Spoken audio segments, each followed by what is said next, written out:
All right, Shalom. First, I want to give all praises, honor, and glory to Yahweh, Bahashem Yahweh Shai, Bahashem Achak Wadash. Double honors to the apostles of Great Millstone, and peace and blessings to the elect.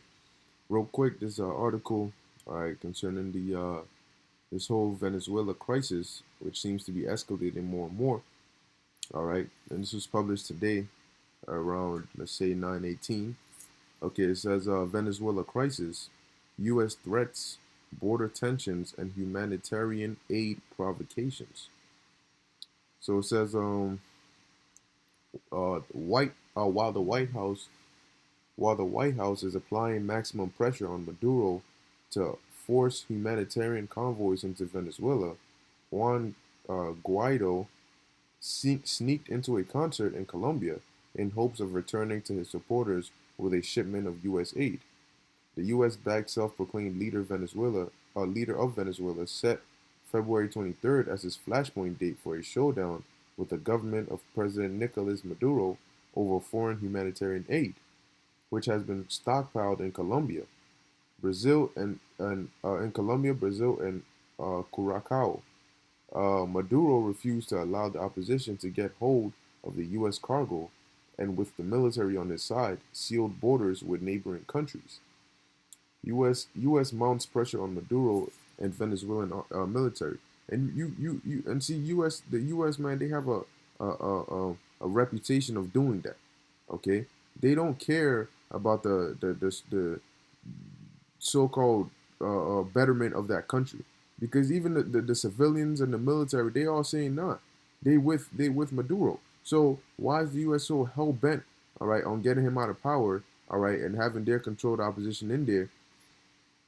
It's not for the people, okay? So they do all these they bring out false information, propaganda, and all of that stuff to try and push that agenda, okay? But let's keep reading. It says U.S. mounts pressure on Maduro and Venezuelan military, relentless in its drive to sway the army's support away from Maduro.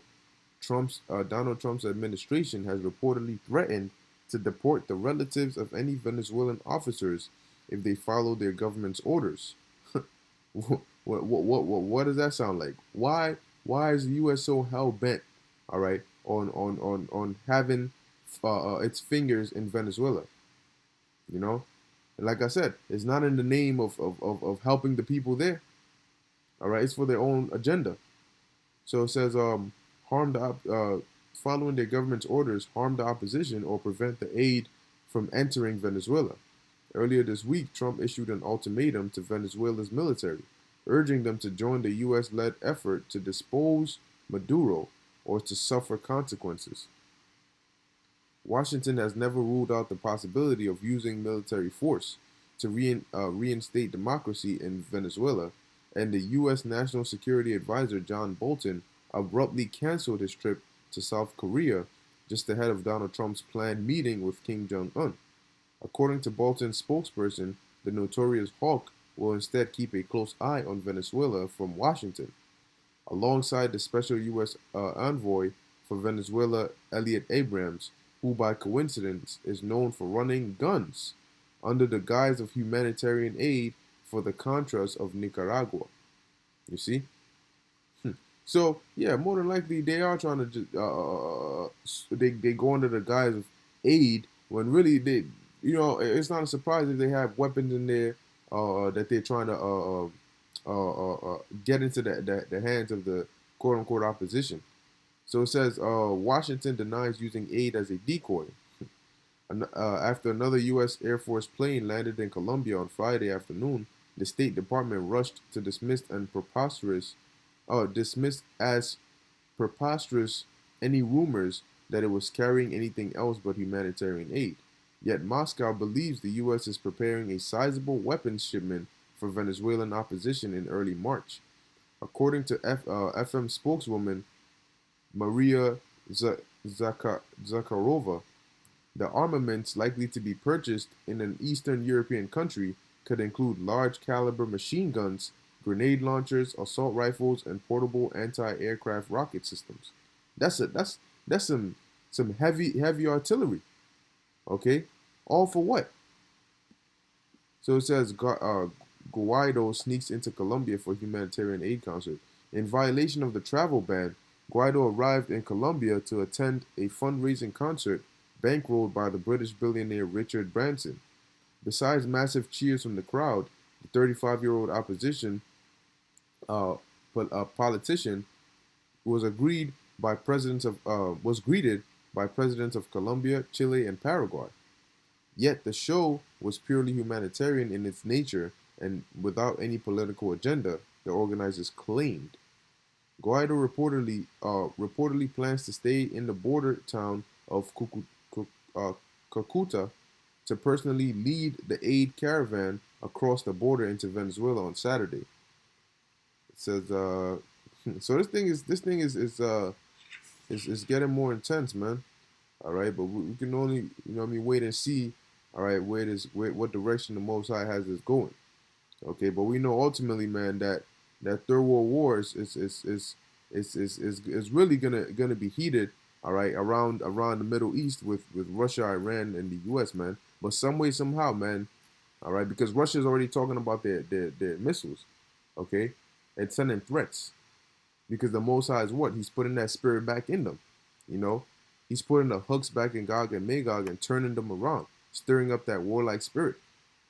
It says Caracas seals borders and holds rival hashtag hands off Venezuela concert. To prevent any security threats and illegal crossings, the government of Venezuela announced the temporary closure of border bridges that connect the country to Colombia. Fearing potential provocations, the government earlier closed the border with Brazil and shut the maritime border with the Dutch Caribbean island of uh, Curacao. Venezuelan authorities insist they would accept European aid and deliveries under the auspices of the UN, but would never allow U.S. shipments to cross the border and go directly into the hands of the opposition, bypassing official channels. Yeah, because the U.S. has now proven that they're not trustworthy. Okay, they don't go to other countries for the sake of aiding and helping them. All right. The reason they're in those other countries is for their benefit, for a resource that that country might possess. And so, in order for them to get their fingers in there, all right, they do that. They try to get the leader out and have somebody they can control, a puppet. All right. That's why they don't trust the U.S.'s aid, man. So it says bypassing official channels. In the meantime, thousands of supporters of Maduro government gathered for a rival concert to demonstrate their resilience and readiness to defend Venezuela's sovereignty. Border clashes and no-shoot orders. Despite the precautionary measures adopted by the government, Friday saw heightened tensions and the first clashes at the border with Brazil.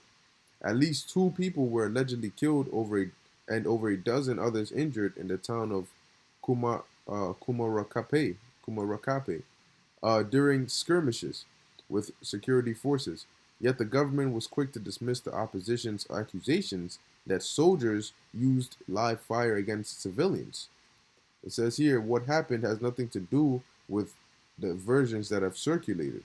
See, Venezuela's foreign minister George Ariza said in New York at UN headquarters, claiming that some of the wounded were injured with knives, machetes, and even arrows.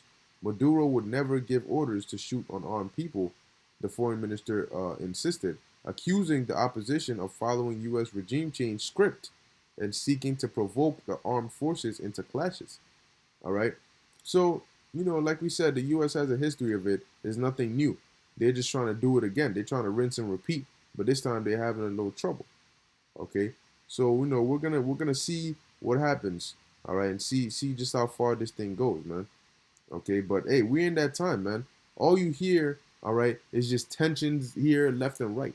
Okay, man, the Most High is about to let all hell break loose upon this planet Earth, man. All right, but with that, I'm gonna end it there. Hope it was edifying to the elect. All right, and shalom.